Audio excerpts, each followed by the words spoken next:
is a place in Johnson City that is the crown jewel of outdoor recreation. In the city limits, this place is spectacular. I live here where this blue dot is, and this place happens to be right over here, 3.3 miles away from my house. This particular trail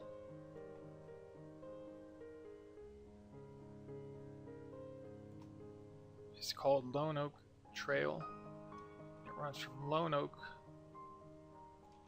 up to Tip Top, which is the summit of Buffalo Mountain.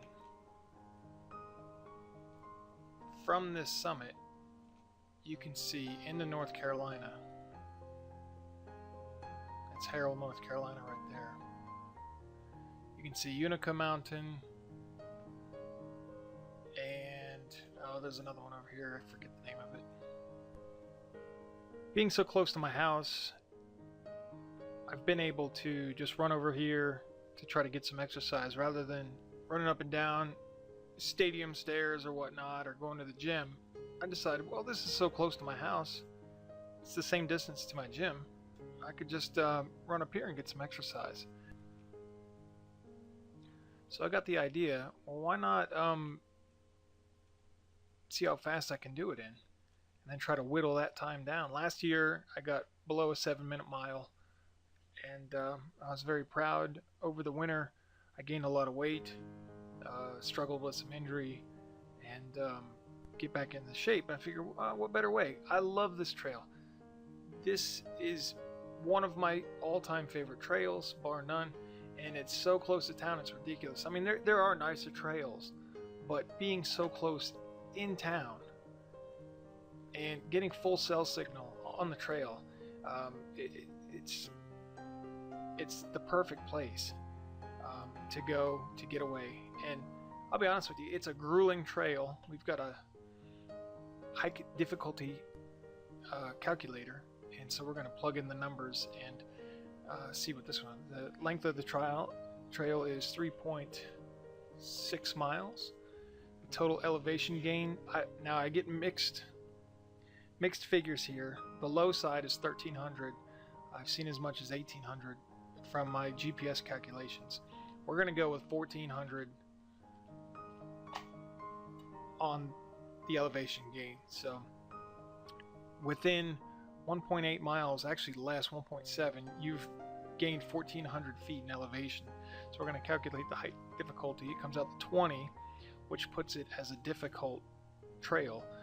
So and I'll be honest, it's difficult. It kicks my butt. And typically I don't feel it because normally I'm taking pictures, I'm just enjoying the views, and I'm getting out there to experience nature. But this past time I wanted to say, hey, how quick can I do this in? So I figured, why not try it? It does rate difficult. Someone in excellent hiking condition. Trails are generally in good condition. Significant increase in mileage, significant increase in elevation gain. This trail is, it kicks my butt, but it is what it is. I want to get better. So I thought I could do it within 45 minutes to an hour. Reach the summit in 45 minutes to an hour. And I came close, so I'll let the video speak for itself. It's a quote-unquote speed run. I say speed run in quotes because even being a speed run per se, I still stopped to take some pictures and record a little bit of video. And I didn't run in a straight shot. I really should try to do this once with just a bottle of water and my cell phone strapped to my arm. But let me show you the basic gist of the trail.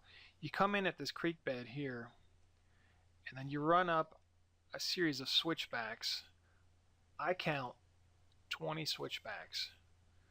This to me is the most grueling part because you are cutting back and forth. This wipes me out, getting up this first section right here. Then you get to, after 20 switchbacks, you get to the ridge of this spur. Okay, this is called a spur on a mountain.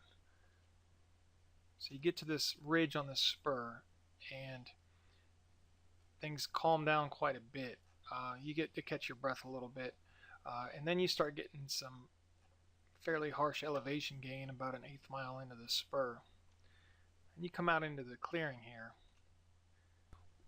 Once you come off this ridge, you start coming out, and the trail really opens up. And this is you're pretty canvassed all up through this section. When you come out and get off that ridge, it really starts to open up, and the views are spectacular. Now, when you get off this ridge and come out into this opening, you can look across and see this in the flesh and know what you're looking at. You can look across this valley here and really see what it is. You can see it from a satellite image, or you can see it in person. I just imagine Noah's flood. This is a big drainage field. All the drainage came down here and drained into this swampland, the Mississippi Delta, and drained out here. You can agree to disagree, but that's what I believe. It's clear as day. Johnson City is in a floodplain, surrounded by the ridges of the mountains that buckled and funneled all that water out. How about them apples? Okay, so as I said, right at the beginning are all these switchbacks, which are just absolutely grueling. You hit the ridge of the spur. You hike along this ridge, and then after you get off the ridge, it'll veer off, and the scenery will really start to open up. And if you look this way, you see into this valley here. Looking at this in person is just quite spectacular as you're going up this ridge. Okay, so after you come off the ridge and the view opens up, then you'll hit the base of the summit basically. And there'll only be 1, 2, 3 more switchbacks. So it really starts to level out, and you're still climbing in elevation. It's a solid elevation gain all the way up, but it's a lot less grueling on this section until you hit the second ridge, which is the ridge to the summit, to Tip Top. And it goes along this, the views off this ridge are some of my absolute favorite. You'll hear me mention it in the video. And I am just completely winded when I get up here. And literally this last couple hundred yards is very, very steep. And I am just absolutely wiped by the time I reach the top, the summit at Tip Top. So just a warning, there's a lot of heavy breathing here. But if you ever get a chance to hike this trail, it is one of the all-time best bang for the bucks. And it is just absolutely gorgeous, and I highly, highly recommend it. All right, on to the speed run. I've talked long enough. Here we go. It's 1:32 p.m. Lone Oak Trail to Tip Top on Buffalo Mountain. This is literally 3 miles from my apartment door, and it's one of the best trails I've ever hiked. I just hiked it 2 days ago. It's 3.1 miles. I think it's more like 3.2 up and back. And we're going to try to get the time down, 1.6 miles to the top. And so we're going to see how quick. I got to whittle this time down, because it's a grueling. There's 1,300 feet of elevation gain, and it's pretty strenuous. So we're going to see what we can do. All right, I'm starting out at 1:33 p.m. and I'm going to GPS track it just to see what we get. There's the trailhead. So here we go.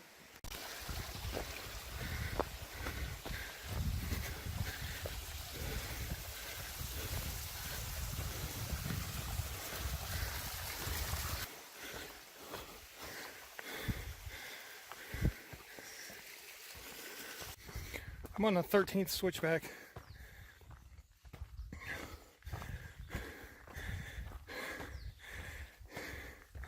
My lungs are on fire.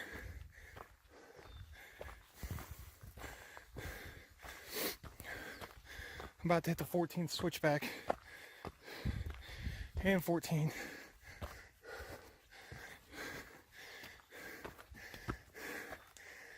Okay, very winded. Moving at a good pace.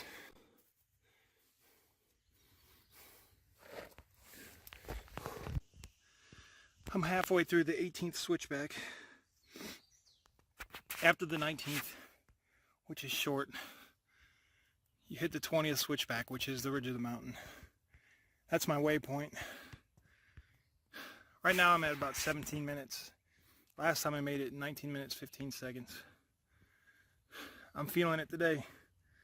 So we got to beat 19 minutes, 15 seconds, which I think I can do. I'm very winded today, so I had to take a break. So here we go.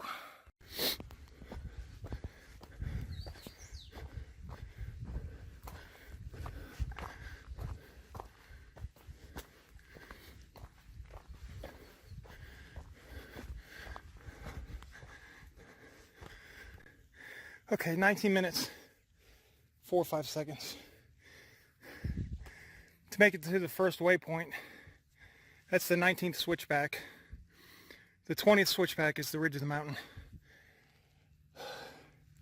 I beat my time 2 days ago, but I wasn't even trying then. I'm trying now, and I'm absolutely wiped. We're 0.6 miles or so up. We've got a good, I'd say half mile, basically straight on this ridge. And then it'll crest around the ridge. That's top point on Buffalo Mountain. So it'll crest around this ridge, and then there'll be another series of switchbacks, which are longer, but much easier. So we got a good half mile on this one stretch. Okay, here we go. On the first ridge, you have a decent little flat point to catch your breath, which is nice and lazy. And then you start gaining elevation. I don't know, maybe an eighth of a mile of this nice, flat, easy stuff before you start gaining. This little gain coming up is fairly strenuous.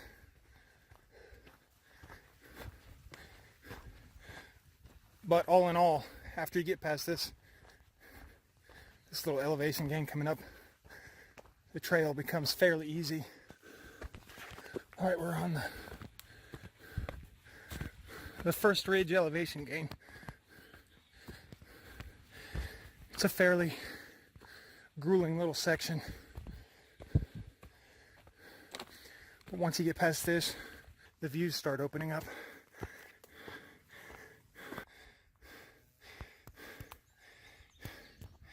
Here's the ridge, and here's where the view starts opening up.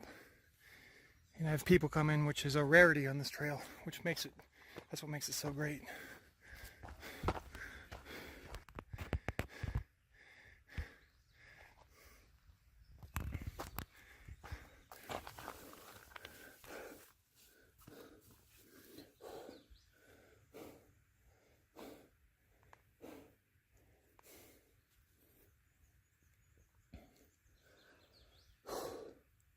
I don't typically get this winded, but I usually take a lot more breaks videoing and taking pictures. So I'm resting up against this maple tree, trying to catch my breath before we get going again. I'd like to make it to the top in 45 minutes, but I don't see that happening. It'll be close to an hour.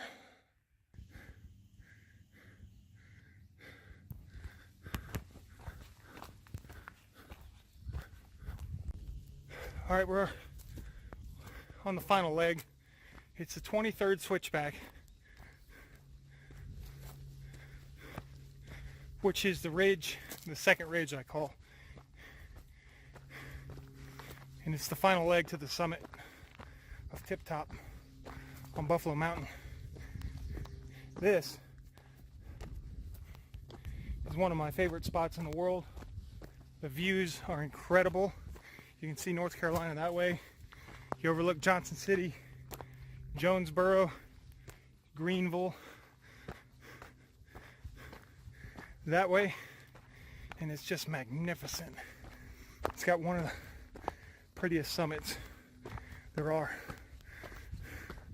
I'd say about the last 100, 200 yards are fairly steep. So I'm gonna make a drive. Talk to y'all in a minute. 57 minutes, 6 seconds to reach the summit. It's actually close to 1.8 miles.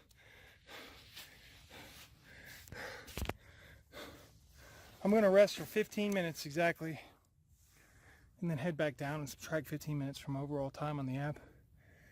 Because if I pause it or set a waypoint, it'll reset my elevation gains, my times. I don't know why it does that.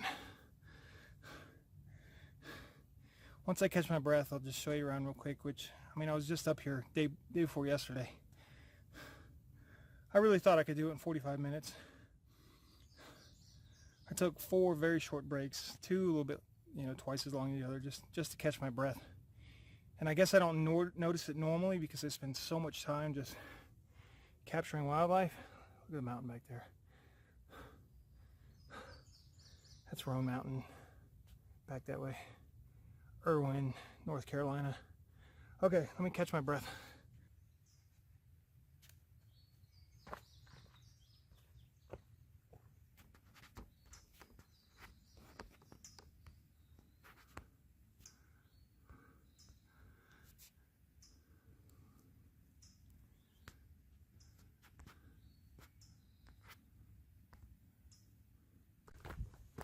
All right, it's 2:45. We just rested for 15 minutes. We're gonna start our descent. We're on the ridge of Tip Top, Buffalo Mountain. And this is just one of my favorite parts, coming down this narrow ridge and having, oh goodness, 320 degree field of view, and in the wintertime this is all you can see, almost 360 around you. We just started the descent about half a minute ago, and I almost twisted my ankle messing with this camera, and that is one of the dangers on this trail. It's got a very narrow footpath, and some sections are rocky. I've actually slid off the trail 3 times, twice in warm weather like today, and once I was out here January 29th in a snowstorm, and I slid twice that day. I fell off the trail. It was completely snow covered though, so you do have to be careful. And I'm on a very steep descent right here, but the views are just breathtaking.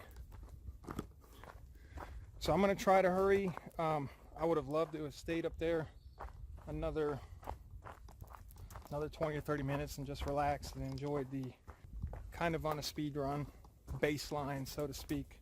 I'd love to be able to run up and down. It's like a training regiment, but got to start somewhere. So we'll see how long it takes me to get down. Should be about 3/4 of the time to get up, maybe half, but we'll see. There's some sketchy parts like this going down.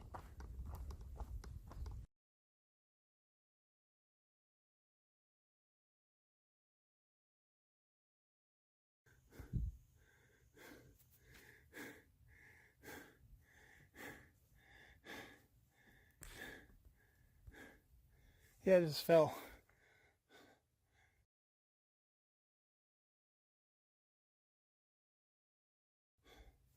I was just getting done saying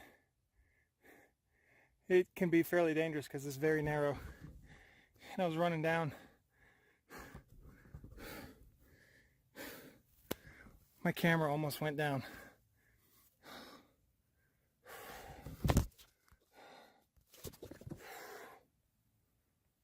Oh, that was a hard fall. Okay, look at this. Okay.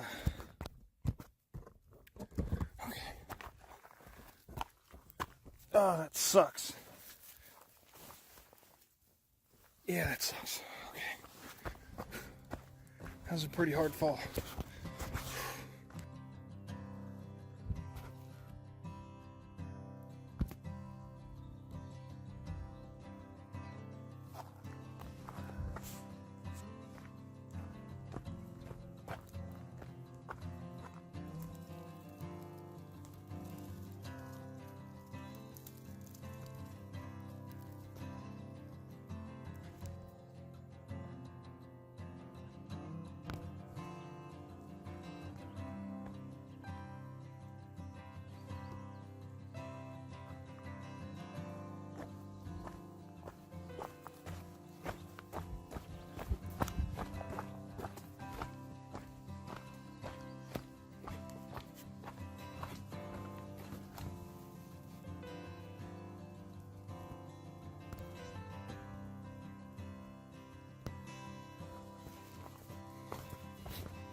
That scared the heck out of me. And I'm not afraid of snakes, I just almost stepped on it. There's the road. Okay, 1 hour 49 minutes, 3.6 miles. Just coming out. I could probably whittle that down significantly if I could just stop taking pictures and video. But that's part of the gig. There's my speed run, 3.6 miles, 1,900 feet in elevation, up, 1,900 feet back down, 3.6 miles, 15-minute break, 1 hour, 1 hour 46, 1 hour 49. I'll screen cap it. I gotta stop it anyways. Looks like I made it off the mountain just in time.